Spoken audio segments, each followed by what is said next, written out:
बिस्मिल्लाहिर्रहमानिर्रहीम। जी आपके वज़ाइफ के मुअज़्ज़ज़ सामीन कराम, अस्सलाम वालेकुम। आज आपकी खिदमत में एक ऐसा अमल और एक ऐसी तस्बीह लेकर आई हूँ, अगर आप ये कर लेंगे अल्लाह पाक आपके लिए आसानी के मामलात कर देंगे। आपके तमाम मुश्किलात को अल्लाह पाक आसानी में बदल देंगे, आपके तमाम बीमारियाँ ख़त्म कर देंगे। आज का जो अमल है इंतहाई मुजरब अमल है और मेरे नबी पाक सल्लल्लाहु अलैहि वसल्लम का बताया हुआ अमल है, जो कि एक छोटी सी सूरह का अमल है। इससे पहले हम आज के अमल की तरफ बढ़े, मेरी आपसे गुजारिश है कि जियो करी वज़ाइफ को सब्सक्राइब कर दें और इस वीडियो को लाइक कर दें और अल्लाह ताला के 99 नामों में से कोई से 4 नाम लाजमी कमेंट करें। आज का जो अमल है कुरान पाक की सूरह अल-फातिहा का अमल है। अगर आप ये करेंगे आपके लिए अल्लाह पाक आसानी के मामलात कर देंगे। आप किसी लाइलाज बीमारी में मुब्तला हैं, उसके इलाज करवा के आप थक चुके हैं, डॉक्टरों ने आपको जवाब दे दिया है, तो आप ये एक छोटी सी सूरत का अमल कर लें, अल्लाह पाक आपको सेहत व कामला अता करेंगे। आज का जो अमल है सूरह फातिहा का अमल है। सूरह फातिहा की फजीलत और अफादियत और अहमियत के बारे में तो आप जानते ही हैं। जैसा कि नबी करीम सल्लल्लाहु अलैहि वसल्लम एक दफ़ा अपने सहाबा कराम के साथ बैठे हुए थे कि आसमान से दरवाज़ा खुलने की आवाज़ आई और आसमान से एक फ़रिश्ता नाज़िल हुआ, जिसने नबी करीम सल्लल्लाहु अलैहि वसल्लम को नबी करीम सल्लल्लाहु अलैहि वसल्लम ने फरमाया कि ये कौन है। तो फ़रिश्ते ने फरमाया, हज़रत जिब्राइल अलैहिस्सलाम ने फरमाया, ये वो फ़रिश्ता है जो आज से पहले कभी नाज़िल नहीं हुआ। और इस फ़रिश्ते ने नबी करीम सल्लल्लाहु अलैहि वसल्लम को 2 नूरों की बिशारत दी और फरमाया कि अल्लाह पाक ने आपके लिए ये 2 नूर भेजे हैं, जो कि जिनमें से एक जो है सूरत अल-बकरा की आखिरी 4 आयात हैं और दूसरा जो है सूरत अल-फातिहा है, जो अल्लाह ताला ने आपके लिए तोहफ़े के तौर पर भेजी है।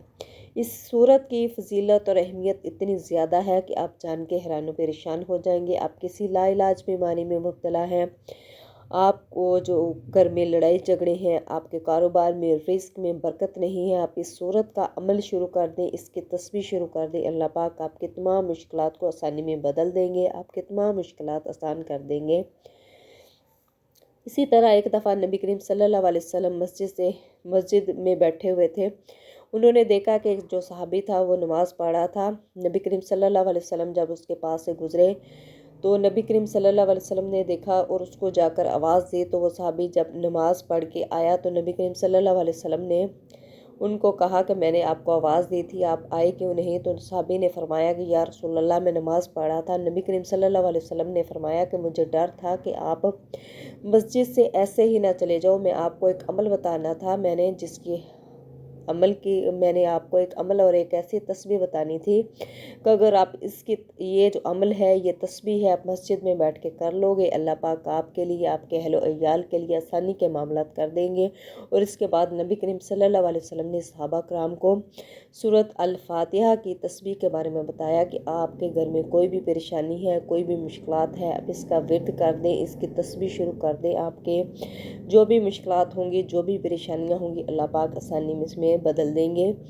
सूरह फातिहा की फजीलत बहुत ज़्यादा है। अमल कुछ यूँ है कि आप किसी भी नमाज के बाद आप ये अमल कर सकते हैं। सूरह फातिहा जितनी भी दफ़ा हो सके आप इसको ज़्यादा से ज़्यादा उठते बैठते चलते फिरते आपने इसकी तस्बीह करनी है, इसका विर्द करना है। और फिर आपकी जो भी मुश्किल है, आपकी जो भी हाजत है, आपकी जो भी परेशानी है, अपने अल्लाह ताला के हुज़ूर गिड़गिड़ा कर आपने दुआ करनी है। अव्वल आखिर आपने 11-11 दफ़ा दुरूद इब्राहिमी पढ़ना है। इंशाअल्लाह ताला अल्लाह पाक आपकी तमाम मुश्किलात दूर कर देंगे, आपकी तमाम परेशानियां, आपकी तमाम बीमारियां ख़त्म कर देंगे, आपको सेहत कामला अता करेंगे। ये जो अमल है इंतहाई मुजरब अमल है, जो कि मेरे नबी पाक सल्लल्लाहु अलैहि वसल्लम का बताया हुआ अमल है। आप ये अमल लाजमी करें और दूसरों के साथ भी शेयर करें।